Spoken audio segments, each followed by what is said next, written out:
Le créateur du monde t'aime. M'avoir aimé en ce moment-là. Que mes yeux n'ont pas su te montrer, je veux n'être qu'à toi. Jésus, je t'aime.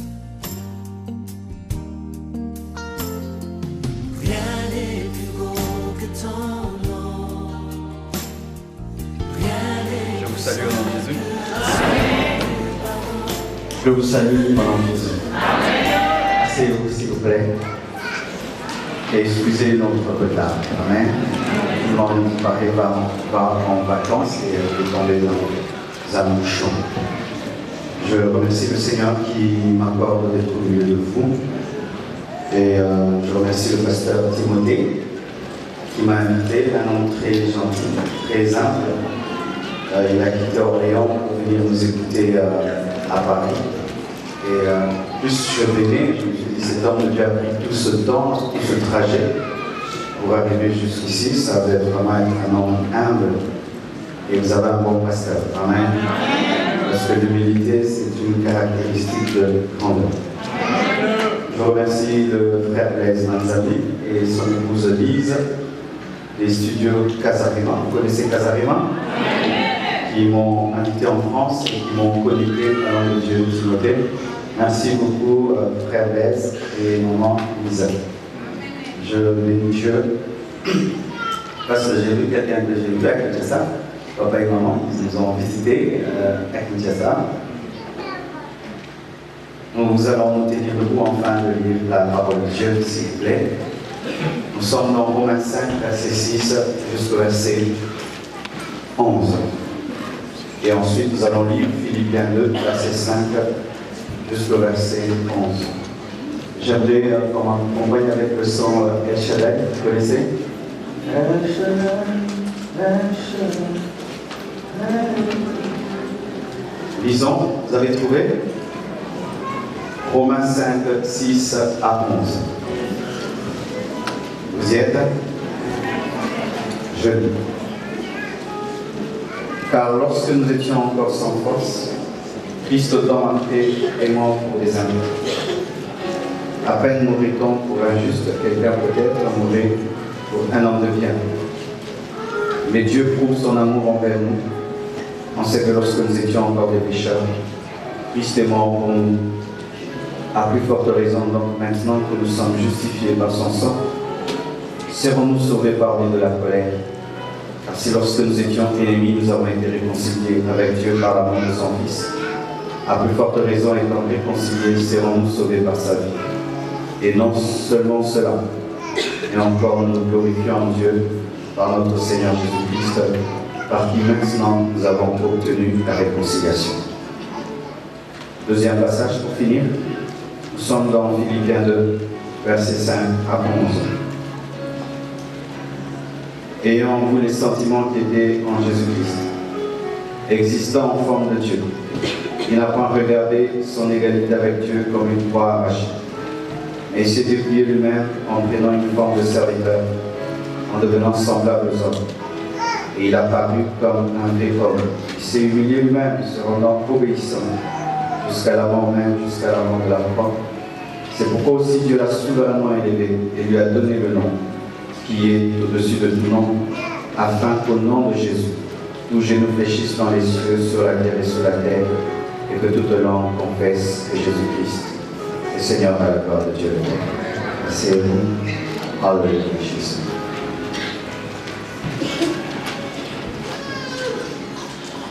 Ton amour m'a sauvé, ton amour m'a changé, ton amour m'a troublé, je suis comblé.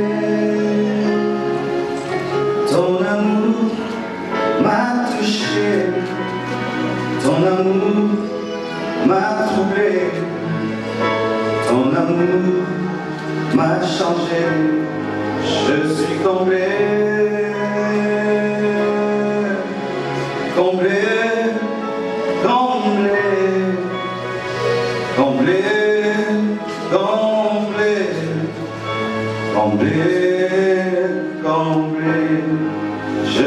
comblé, comblé, comblé, comblé, comblé, comblé, comblé, je suis comblé. J'étais malade et tu m'as guéri. J'étais maudit, tu m'as béni. J'étais malade et tu m'as guéri. J'étais maudit, tu m'as béni. Ami précieux, ami unique, ami précieux, Jésus. Tu es digne de louange, tu es digne d'adoration, tu es digne d'acclamation. Mon Jésus, tu es digne de louange, tu es digne d'adoration, tu es digne d'acclamation.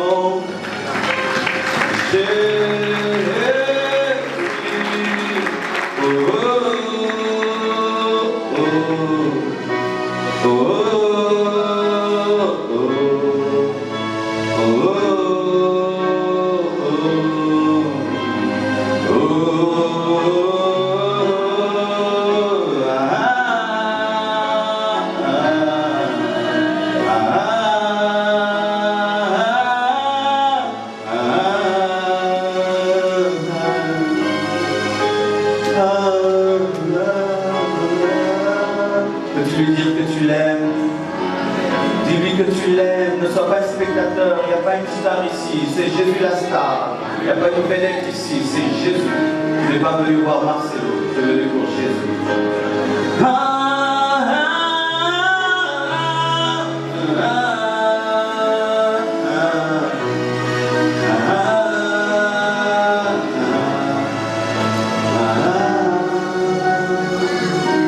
Bénis ta parole,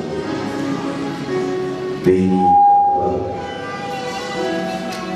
bénis ta parole, bénis ton peuple. Réponds ta grâce au milieu de nos peines. Permets-moi de communiquer ta parole avec liberté. Que ton amour répandu dans nos cœurs par le Saint-Esprit bouleverse nos vies. Aide-moi à communiquer ta pensée, ton fardeau. Je me branche à toi, Saint-Esprit. Oh, de la même manière, l'aigle pose ses ailes sur le vent. Je pose mon esprit sur ton esprit, afin de couler avec toi. Au nom de Jésus. Alléluia. Aujourd'hui, je suis venu vous parler de l'amour de Dieu. Je suis venu dire à un homme que Dieu l'aime. Je suis venu dire à une femme que Dieu l'aime. Dieu a tant aimé le monde qu'il a donné pas l'un de ses fils, mais il a donné son Fils unique, afin que quiconque croit en lui ne périsse point.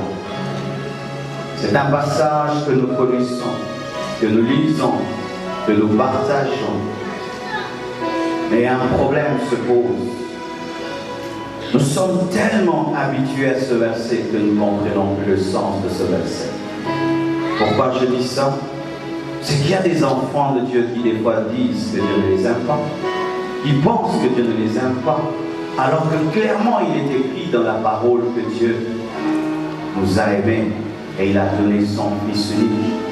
Quel est le problème? C'est le problème de la révélation, le problème de l'entendement. Et lorsque je venais en ce lieu, le Seigneur m'a dit de vous annoncer son amour. Si ton Père t'a rejeté, je t'aime. Si ta femme t'a abandonné, je t'aime. Si tes enfants t'ont abandonné, je t'aime. Si ton fiancé t'a oublié, je t'aime. Si tes meilleurs amis sont partis, il y a un ami unique. Je suis toujours là. Alors,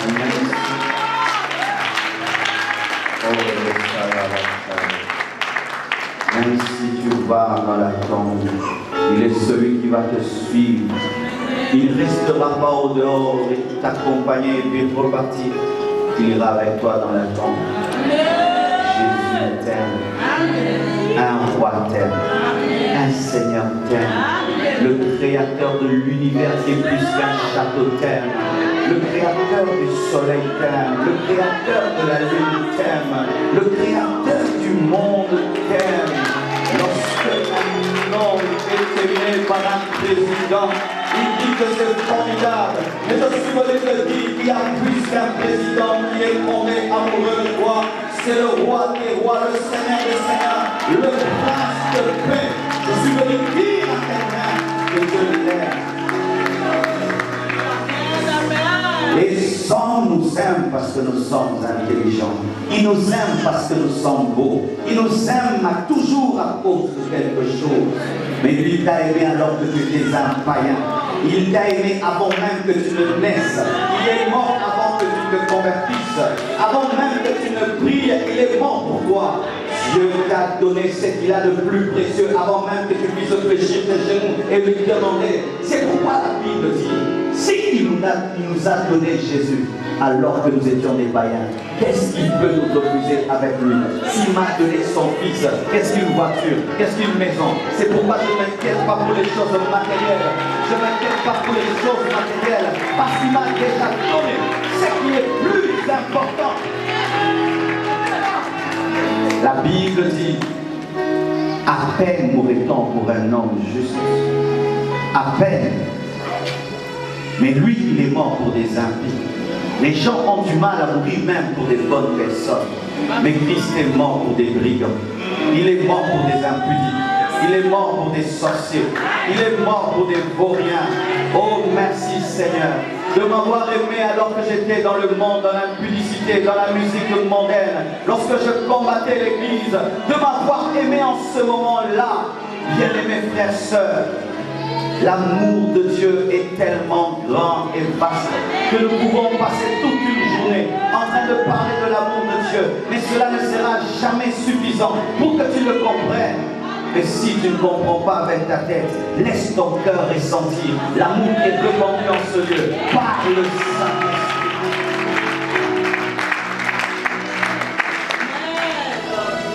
Il y a des gens qui font une année sans que jamais personne ne les dise je t'aime. Il y a même des hommes mariés auxquels on ne dit pas je t'aime, des femmes mariées qui n'entendent pas je t'aime. Et si tu pouvais entendre la voix de l'Esprit, tu entendras tous les jours je t'aime. Te réveille, l'Esprit te dit je t'aime, à midi te dit je t'aime. Pourquoi? Parce que l'amour de Dieu est répandu dans nos cœurs par le Saint-Esprit. Et si tu ne m'aimes pas, cela ne me touche pas. Il y a plus grand que toi qui m'aimes. Et si tu m'abandonnes, ça ne me touche pas. Il y a plus grand que toi qui m'aimes. Et si tu me quittes, ce n'est pas grave. Il y a plus que toi qui m'aimes.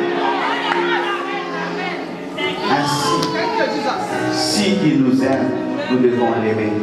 Car l'amour répond toujours à l'amour. S'il aime sans qu'on aime, il est blessé. Et je vous assure, beaucoup de gens blessent l'amour de Dieu. Autant il t'aime, il attend de toi que tu l'aimes. C'est pourquoi Dieu, au-delà des créatures, cherche une épouse. Il ne veut pas que, il veut que tu sois son épouse. C'est pourquoi il a versé la dot, son sang, afin que tu sois son épouse, sa femme. De la même manière, un homme qui dit à sa femme, je t'aime, aimerait entendre moi aussi. Dis aussi à Jésus, moi aussi. Est-ce que tu peux dire moi aussi? Alléluia. J'aimerais t'aider à comprendre en profondeur cet amour de Dieu. Voici les images que je vais vous donner. Et suis-moi très bien. Il était une fois dans une ville deux jumeaux. L'un craignait Dieu et l'autre ne craignait pas Dieu. mais ils se ressemblaient comme 2 gouttes d'eau. Celui-ci aimait aller dans les bars, boire, impudicité, s'enivrer, se battre, insulter, brutal. Mais l'autre craignait Dieu. C'était un homme sage, intelligent, intègre, avec un bon témoignage. Et il interdisait toujours à son petit frère d'aller dans les bars et d'aller dans les boîtes. Mais son frère ne l'écoutait pas. Et un jour, il est allé s'enivrer. Il a joué aux cartes, il a perdu, et il s'est énervé. Et dans la colère, il a poignardé un homme. Et quand il a poignardé un homme, il a couru vers la maison de son frère qui était intègre. Et les gens l'ont poursuivi. Et il est arrivé avant eux à la porte de son frère. Et il a commencé à frapper. Grand frère, ouvre. Grand frère, ouvre. Son grand frère regarde par le trou de la porte et voit son frère. Il voit du sang sur sa robe et il voit de loin les gens qui le poursuivent. Il ne le juge pas, il n'a pas peur de ce problème. Il ouvre la porte et laisse entrer son petit frère et il ferme après lui et lui pose la question: qu'est-ce qui se passe? Je vois du sang sur ta robe et je vois des gens qui te poursuivent. Et le petit frère dit: grand frère, tu avais raison. Je ne t'ai pas écouté. Je viens de tuer quelqu'un, je veux mourir. Ils sont en train de me poursuivre. Fais quelque chose. Le grand frère ne l'a pas jugé pour lui dire: tu vois, je t'avais toujours dit, tu as eu ta récompense. Il lui a dit: enlève ta robe. Quoi? Enlève ta robe. Pourquoi enlève ta robe? Il enlève sa robe ensanglantée et il prend sa robe propre, il la donne à son frère, il change. Et puis il ouvre la porte derrière et dit: va-t'en, fouille. Et toi, ce n'est pas ton problème, va-t'en. Et il s'en va par la porte derrière. Quelques instants après, les poursuivants, ils frappent à la porte, ils ouvrent et ils le voient avec une grave robe ensanglantée. C'est le même visage, c'est la même robe. Et il commence à lui dire: pourquoi tu l'as tué? Et comme c'était un homme juste, il n'a rien répondu. Il est resté calme. On l'a pris, on l'a amené en prison. Et on a commencé à le juger.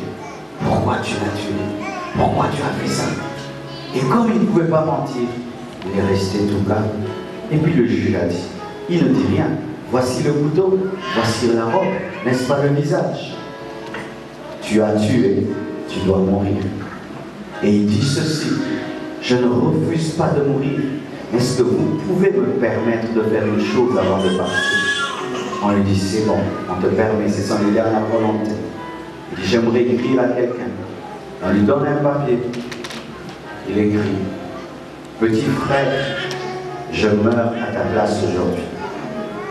J'accepte d'aller à ta place parce que si moi je meurs, je suis au ciel. Et si toi tu mourais, tu iras en enfer. C'est pourquoi je prends ta place. La robe que je t'ai laissée est une robe de sainteté. Vis dans la crainte de Dieu comme moi. Petit frère, je meurs à ta place. On prend la lettre, on l'envoie. Elle arrive entre les mains de son frère. Son frère lit la lettre et il dit: non. Mon grand frère ne peut pas mourir pour moi. C'est le garçon le plus modèle du quartier. Un homme juste ne peut pas mourir à ma place. Pris de culpabilité, il court vers la prison, il court et il crie: ne tuez pas, ne le tuez pas, ne le tuez pas, arrêtez. On dit: qu'est-ce qui se passe? Ne le tuez pas. C'est moi, toi qui? C'est moi qui ai tué. Il donne toutes les preuves et le juge constate que c'était vraiment lui. Et le juge dit: attendez, amenez. Et on amène quoi? On amène une tête décapitée. On dit: c'est ton frère, il est mort à ta place. Rentre à la maison. Il dit: non, tue-moi, je ne peux pas vivre avec un tel poids. On dit: 2 personnes ne peuvent mourir pour une seule faute. Il a payé à ta place, tu peux t'en aller. Et le petit frère pleure et pleure et pleure. il rentre à la maison et ses amis viennent lui dire, viens, on va jouer encore aux cartes. Il dit, plus jamais. Si je reprends mon ancienne vie, mon grand frère est mort pour rien. En mémoire de lui, par reconnaissance seulement, plus jamais je ne vivrai comme avant. Pour lui dire merci, je vivrai dans la sainteté. Jésus-Christ est ce grand frère. Il est mort à ta place.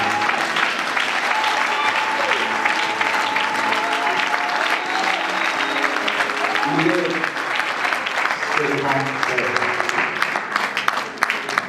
qui nous a vus dans le péché, liés, condamnés par la loi de Dieu. Et il a dit au Père, fais-moi un corps afin que je meure à leur place. Parce que moi, je peux vivre dans la sainteté. Si je meurs, je ressusciterai. Et si tu les laisses seuls, ils seront condamnés. Il a pris ta place et il t'a donné sa justice et sa sainteté. Bien-aimés, si nous vivons dans le péché, ce sera comme si Christ n'est pas mort et il est mort pour rien. Chaque fois que vous vivez dans l'impudicité, dans le mensonge, dans le vol, c'est comme s'il est mort pour rien. Pourquoi alors Jésus est mort si nous menons la vie qu'il a tuée? Pourquoi Jésus-Christ est mort si nous menons la vie qu'il a tuée? Je ne marche pas dans la sainteté pour mériter quoi que ce soit. Je marche dans la sainteté pour dire à Dieu merci. Je ne marche pas dans la sainteté pour posséder le bien de ce monde, pour lui dire merci d'être mort à ma place. S'il avait refusé de monter sur cette croix, où est-ce que je serais aujourd'hui? Les démons allaient me dominer. Je ne serai jamais un serviteur de Dieu. Mais si le Saint-Esprit habite en moi, c'est parce que quelqu'un d'autre a pris ma place.